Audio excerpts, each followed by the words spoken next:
kicked that boy when last year. If T.I. would have kicked that boy last year, that boy wouldn't have had to jack him up. D. Demony Harris, T.I.'s other son, released Miss Jackson, flipping an Outkast sample while pairing it with artwork of a burning house, essentially an open letter disguised as a record. Then King Harris pushed things even further. In his video for Say Less, he wore a shirt printed with the face of 50 Cent's late mother, lit a blunt, and pointed it toward the image while rapping about mothers resting in graves. The moment spread across social media instantly. Even Rick Ross, who has spent over a decade trading shots with 50 Cent, jumped into the comments saying he wanted King's shirt in a 3XL, essentially co-signing the disrespect. And yet, 50 Cent never responded with a diss track. Instead, he turned the entire situation into comedy. He compared King to Pepe the Frog, posted memes mocking the rant, and shared a childhood photo of King with the caption, "God don't like ugly." When Tina Knowles reposted the photo of Tiny showing support, 50 responded by posting a picture of Tina alongside a Solange elevator gif, joking that the entire situation had become bizarre. Kids, grandmothers, everyone was suddenly part of the circus. Eventually, 50 deleted the posts and wrote a sarcastic message. "I'm outta here. You guys hurt my feelings." Before disappearing from the argument, he gave T.I. what he called the stupid award. Then he went completely silent. But just when things seemed to calm down, Charleston White stepped into the chaos. By late February 2026, through a series of live streams and social media clips, Charleston White delivered a brutal assessment of the entire situation, especially King Harris's involvement. His message was simple and direct. T.I. should have taught his son to stay out of grown men's wars. White described King's rant as a young man wildly overstepping his place, inserting himself into a feud between two veterans who had been battling for nearly 20 years. But Charleston White didn't stop at criticism. He escalated things in his own controversial way. To prove his point, he posted a photo of T.I.'s late sister, mirroring the same mother-for-mother energy King had started. His logic was brutally simple. If King could drag 50 Cent's deceased mother into the spotlight, then suddenly no family member was off limits. None. White also called out what he believed was blatant hypocrisy. The same people praising King for disrespecting a dead woman were now attacking him for responding with the exact same level of disrespect. In his eyes, that double standard proved everything. Charleston White insisted he wasn't chasing clout or views. He claimed he was simply speaking the truth. And his harshest criticism wasn't aimed at King alone. According to him, if T.I. truly had control as a father, then King's behavior wasn't just a mistake. It was a reflection of failed parenting. And King is behaving and going on with these kind of actions and inactions and traits and characteristics. And in that same stream, White went all the way in on what those traits actually signaled about King's trajectory, about his upbringing, and about the household that produced him. Of a delinquent, criminal-minded boy, then you open up and you failing as a father, tipster. He called T tipster and Clifford deliberate, disrespectful choices designed to strip the rapper of his whole persona, his mythology, the whole King of the South aura. White also claimed he had been rocking with 50 Cent and Gun behind the scenes for years, saying he'd been placed in Gunnett's songs and had been in contact with 50 privately.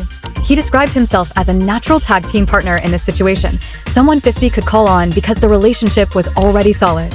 In live streams, he said flat out that he had been working with 50 Cent and was rocking with 50 till the wheels fall off. Still rapping in it. Tell T.I. I got it the best diss song he can have right now. Boy can't find no better diss song. White was not just watching from the bleachers and commentating. He was campaigning for a spot on the active roster, openly telling 50 Cent to tag him in like a wrestler waiting on the ropes with his hand reaching out. I'm on the set of 50 couldn't activate it. 50 Cent tried to say don't nobody activate T.I. like I do it. Yeah. He said 50 tried to activate T.I. but couldn't get it done. White believed he was the only person with the tools, the history, and the reckless disregard needed to truly get under the Harris family skin. And based on the volume of responses his post generated, he might not have been capping. But who is Charleston White? And why does his voice move the needle in a situation like this? White is a 48-year-old comedian, motivational speaker, and social media personality from Fort Worth, Texas. At age 7, he lost his right eye in an accident. Childhood trauma that shaped how he navigated the world from jump. At around 14, he was involved in a robbery at a Foot Locker in Arlington, Texas that turned fatal when somebody he was running with shot and killed a store clerk. White testified against the shooter and did time in juvenile facilities. He later earned a criminal justice degree from Texas Wesleyan University and co-founded Hype, a nonprofit dedicated to mentoring at-risk youth and keeping them off the path that almost swallowed him whole. His whole brand is built on saying what nobody else got the nerve to say and saying it loud enough that you can't ignore it. He wears the snitch label from his juvenile testimony like a badge of honor, flipping it into a weapon he uses to go at rappers, street culture, and what he calls the rampant hypocrisy in the culture. A world that celebrates snitching when it's convenient and condemns it when it's not, depending entirely on who's talking and how many followers they got. He has caught charges for aggravated assault and animal cruelty. Charges he says were fabricated or self-defense, adding another layer of contradiction to a persona that runs on contradictions. In September 2025, he got ran off the Tougaloo College campus after going in on HBCU DCUs, dismissing racism and calling students poor during a debate event that went left real quick. His history with the Harris family goes back way before 2026. White has talked about past diss songs with T, alleged that T once tried to run up on him physically, and noted that T called him a parasite publicly. When King threatened White in the past, White responded with the kind of warnings that left zero room for interpretation. This was not new beef. It was old beef with fresh ammunition. Damn it, I told T.I. he should have kicked that boy last year. If T.I. would have kicked that boy last year, that boy wouldn't have had to jack him up today. White was talking about King's November 2023 blow-up at an Atlanta Falcons game. The moment that first put King's temper and defiance on blast for the whole country to see. Yeah, that boy showing out at the Falcon game, embarrassing the family. This is the Miss King. For White, King's 2026 rant was not some one-off explosion. It was the predictable outcome of a pattern T.I. had refused to check. A son who had been wilding for years without real consequences, shielded by fame and family bread until the day he picked smoke with somebody who did not care about any of that. A pattern of controversy. King Harris did not pop up out of thin air for the 50C confrontation. By February 2026, the 21-year-old had already stacked up a whole highlight reel of public incidents. That painted a picture of a young man who was impulsive, loyal to a fault, and still figuring out what it means to grow up as the son of one of Atlanta's most famous. The first major viral moment came in May 2022 when a 17-year-old King filmed himself on Instagram Live at an Atlanta area Waffle House. The whole thing started over pickles on his order. When the staff enforced a no-cursing policy after he complained, the situation went from 0 to 100. King climbed up on the counter, got in a worker's face, and threatened to pistol whip the employee before bouncing with his corrected order in a viral video. That would shadow him for years. T addressed it on his own Instagram Live, saying he and King's uncles had talked to him and were perplexed by the whole situation. Told his son to go enjoy his life and stop entertaining low-energy situations. Advice that, looking back, went completely unheeded. In August 2022, King caught charges in Pickens County, speeding, driving on a suspended license, and DUI of drugs. He missed his court date and a bench warrant dropped. That warrant finally caught up to him in October 2024 when Dunwee police pulled over his BMW after it nearly clipped a squad car leaving a gas station. Officers smelled loud and noticed a strap holstered on his hip. He got booked into DeKalb County Jail on the old warrant, got released the next day after the warrant was recalled. The incident that foreshadowed the 50 Cent confrontation most clearly happened in November 2023 at an Atlanta Falcons game. King was live streaming from a suite when an argument popped off between him and his parents over how he was raised. The core issue was raw. King rejecting the silver spoon label and insisting he spent most of his childhood at his grandmother's house in rougher conditions than anybody wanted to admit. T challenged him, asking if he'd ever woken up with a roach on his face. Tiny explained the grandmother situation differently, saying King went there because he could get away with more, not because things were worse. The conversation turned physical. T put King in a headlock while yelling that he was embarrassing himself and the family. The live stream catching every single second. Brother Demani tried to smooth things over publicly afterward, calling it a misunderstanding and advising calm. Just relax. This too shall pass. T posted affirming family unity. But the internet had already seen what it needed to see. The footage even sparked paternity rumors. Speculation that T wasn't King's biological father, which Tiny shut down hard, calling it the biggest ever. Now all of a sudden, boy, you disrespecting Tippy. You done got so, boy, you disrespecting Tiny and Tippy. White had watched all of this go down in real time and locked in his take right then. King needed discipline, not a pat on the back. White's commentary on the Falcons incident had layers to it, though. He acknowledged King's pain while simultaneously calling out the entitlement he saw growing underneath it. You were born into a situation and circumstances and an environment that most kids dream about. You wasn't born into some horrible conditions. White told King through the camera that he was born into a life most kids from the hood would give anything for. He wasn't raised in treacherous circumstances. He wasn't surviving the streets. He was living comfortable. And the anger he was performing for the internet was not standing on business. It was standing on entitlement. King also had a brief 2024 beef with comedian Drew Sky over the phrase standing on business, which King claimed he popularized during the Falcons incident. He said he would pull up on Drewski after the comedian used it in a skit, turning a catchphrase argument into something that briefly looked like it could get ugly. But it got handled at Quavo's Huncho Day event, with Drew Sky confirming King actually showed up and they dealt with it face to face. No drama, no smoke. In January 2025, King went viral talking about his open relationship with his son's mother, Jania Nana Epps, saying she didn't care about him being with other women and telling people not to try to expose him for something his girl already knew about and was cool with. The comments split predictably. Some respected the transparency. Others saw it as reckless oversharing from a young father who seemed to enjoy the attention more than the controversy itself. On a more serious note, in July 2025, longtime accuser Sabrina Peterson resurfaced trafficking and exploitation allegations that named King alongside T and Tiny. Peterson claimed she had receipts, text messages allegedly from King to a young woman she described as trafficked, but the family denied everything, calling it propaganda from a personal grudge going back to 2021. No criminal charges have ever been filed. The family has pursued defamation action against Peterson, and related civil suits have seen dismissals, with Peterson ordered to pay roughly $97,000 in one ruling. The allegations remain unproven in court. All of this context matters because it paints the full picture of how King Harris rolled into February 2026 with a specific well-known reputation. Passionate, impulsive, down for his family, no questions asked, and unafraid to take things further than anybody expected or wanted. 50. Since other wars. The T.I. and King Harris situation did not go down in isolation. Throughout 2025 and into early 2026, 50 Cent was running a whole war room of simultaneous beefs that showcased his signature play, memes over music, surveillance footage over diss tracks, and petty Instagram captions over lyrical bars. The Big Meech beef was rooted in betrayal more than competition.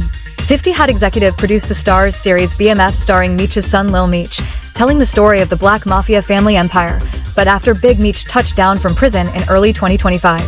Having served roughly 18 of his 30-year bid and his February 13th welcome home concert tied to Rick Ross, 50 started posting rap memes, old, booking photos, and images with captions referencing Tammy Cowens, a former BMF associate alleged to have been working with the feds.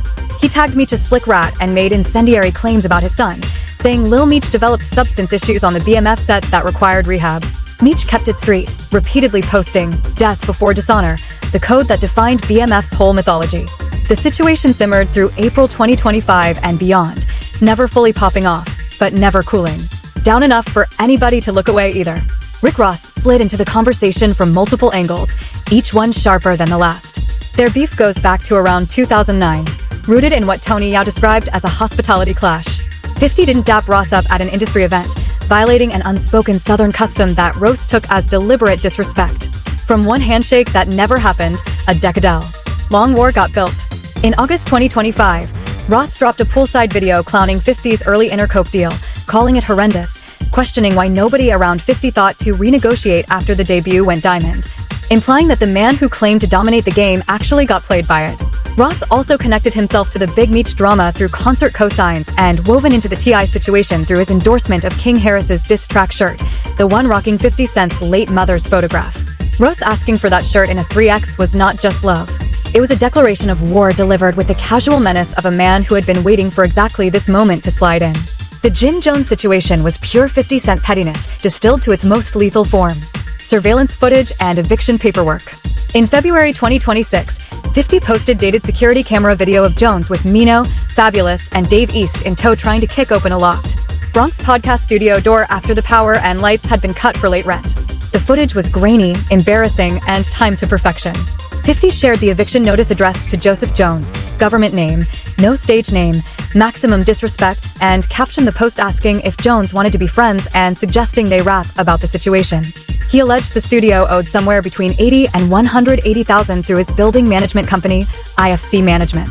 It was a beef conducted entirely through real estate paperwork and landlord-tenant law, which somehow hit harder than any diss track could have. Getting signed by your own landlord is a different type of L that no amount of bars can fix. And then there was Mars Jackson, 50 Cent's own blood, whose estrangement has been one of hip-hop's most visible and most painful family fractures. Father's Day 2025 brought another round of subtle pointed memes from Mars clowning his father's absence and questioning whether The public persona of a devoted businessman matched the private reality of a man who seemingly ghosted his firstborn. Throughout 2025 and into 2026, Mahrez linked up with 50's ops spending time around Lil Meech and Big Meech's circle, which only cranked up the public callouts and gave 50's enemies another weapon to wave around. Their history includes the 2022 incident where 50 offered $6,700 for 24 hours of quality time with Mahrez, a gesture read as either an olive branch or a slick insult, depending entirely on which side of the estrangement the observer sat on. For King Harris to weaponize motherhood and the grave against a man who had publicly cut ties with his own child stacked an irony on top of this whole thing that the internet clocked immediately. What ties all these beefs together? Meech, Ross, Jones, Marquez is 50 Cent's consistent, almost algorithmic approach to conflict. He does not respond with music. He responds with content, memes, screenshots, old footage, eviction notices, doctored images, and strategically timed deletions that keep the conversation popping while denying his ops the satisfaction of a direct engagement. His enemies drop diss tracks. He drops Instagram posts. And somehow, against all logic, he stays at the center of every single conversation without ever stepping near a mic. The man turned trolling into a whole empire. He doesn't even need to rap anymore. His phone is the weapon and the internet is the battlefield. That is the context the TI beef lives inside of. 50 was already deployed on mad fronts when TI brought the Versus talk back. And his response to King Harris, memes, peppy comparisons, childhood photo edits, and calculated silence was exactly how he was handling Meech, Ross, Jones, and his own son at the same time. He was not running from King. He was filing King under the same category as everybody else, content to be managed, not a threat worth addressing with anything more than a caption and a well-timed post. Fan reactions and TI's album rollout. The internet did not sit on the sidelines for this one. It chose sides with the intensity of a courtroom that already had a verdict locked in before opening arguments even started. Built memes that traveled faster than any diss track ever could. Tracked every release and deletion with the obsessive precision of hip-hop war correspondents and argued relentlessly, viciously, and sometimes brilliantly about where the line sits between writing for your moms and disrespecting somebody's dead. Fan reactions split roughly 50-50 with each side entrenched so deep that no amount of evidence from the other side was changing any minds. On X, high engagement posts about King's rant pulled in tens of thousands of interactions with comments ranging from passionate cosigns. Folks saying King showed more heart standing up for his mama than 50 ever showed in decades of talking crazy on records, to fierce condemnation with fans calling the grave references foul, disrespectful to the culture's unwritten rules about honoring the dead, and a line that can't be uncrossed once you step over it. On Reddit threads, the discourse fractured into sub-arguments that each could have sustained their own week-long debate. Some argued that 50 had caught L's in every beef except Ja Rule, propped up by M and Dre during his peak and coasting on a carefully maintained illusion of dominance ever since. Others pointed out that 50's relationship with Mars, or the lack thereof, meant he forfeited any right to claim family was sacred when he had spent years publicly clowning his own son. Charleston White's involvement drew its own divided, fiercely contested reaction. His supporters saw unwavering consistency. A man who had always said invoking the dead crosses a line. Period. His detractors saw selective outrage and shameless clout chasing, pointing out that White himself had been dragging tiny hairs for years without generating the same level of outrage from the same people now gassing up his moral stance. Rick Ross' cosign of King's diss track shirt, the one with 50 Cent's late mother's face printed on it, split fans between calling it genuine solidarity from a real one who understood family loyalty and calling it transparent opportunism from a man who had his own 10-year reasons to take shots at 50 and would have co-signed anything that wounded his rival, regardless of how sacred the imagery was. Ross' involvement also raised a question the culture couldn't dodge. Did that shirt, a piece of merch featuring a dead woman's photo worn in a music video by the son of her son's op, represent a new low and beef culture? Or just the logical endpoint of a genre that has always treated personal pain as raw material for content? Meanwhile, T.I. was converting every ounce of this chaos into promotional fuel for Kill the King, his self-described final album. And doing it with the precision of a veteran who had been in the game for a quarter century and understood exactly how to turn controversy into commerce and smoke into streams. The lead single, Let Him Known, produced by Pharrell Williams, with a Hype Williams directed video, dropped amid peak beef activity and climbed the Billboard Hot 100 to roughly number 43, his highest solo chart position in over a decade. The visual featured whips gliding through Atlanta and Miami, a Pharrell cameo lending legit production credibility, and young DRO-ADL libs that connected the new tip to the old tip in a way that felt both nostalgic and combative. T confirmed his retirement plans at the 2026 Grammys, framing the album as his definitive closing statement after 25 years, a career-capping release that would not exist in its current form without the oxygen the beef provided. The smoke gave the music life, and the music gave the smoke structure. It was symbiotic in a way that would have been cynical if it wasn't so effective. The timing was not accidental, and the coordination was impossible to miss. Every release was calibrated to the drama cycle with surgical precision. T.I. dropped War the same night King's rant went viral. Bars about a hibernating bear that shouldn't have been poked, delivered with the urgency of a man who had been waiting for exactly this provocation. The right one followed the next day, questioning why 50 only had that energy for his own people. Lessons landed within the week, accompanied by that devastating skeletal artwork of 50. Then came additional snippets tied to the Kill the King cycle. Each one timed to the news like a promotional calendar designed by someone who knew every headline was a billboard and every comment section was a focus group. Demony and King released their tracks within days of each other. And even T.I.'s What Bully joined the rotation, targeting 50's history of punching down at smaller names while ducking anybody who might swing back with equal force. The Harris household had transformed itself into a full-scale content factory, running around the clock. Industry observers, including DJ academics, compared the beef to Drake versus Kendrick in terms of cultural weight, though the comparison actually highlighted how lopsided the situation was. Drake and Kendrick traded bar for bar. T and his sons dropped track after track, while 50 responded with absolutely nothing on wax. The musical output was overwhelmingly, almost comically one-sided, which either proved T.I. was running the scoreboard or proved that 50 had found a way to dominate a conversation without contributing a single note to it. Depended entirely on what your definition of winning was. Thank you for watching. If you enjoyed watching this video, click on one of the boxes playing on your screen to watch more similar content.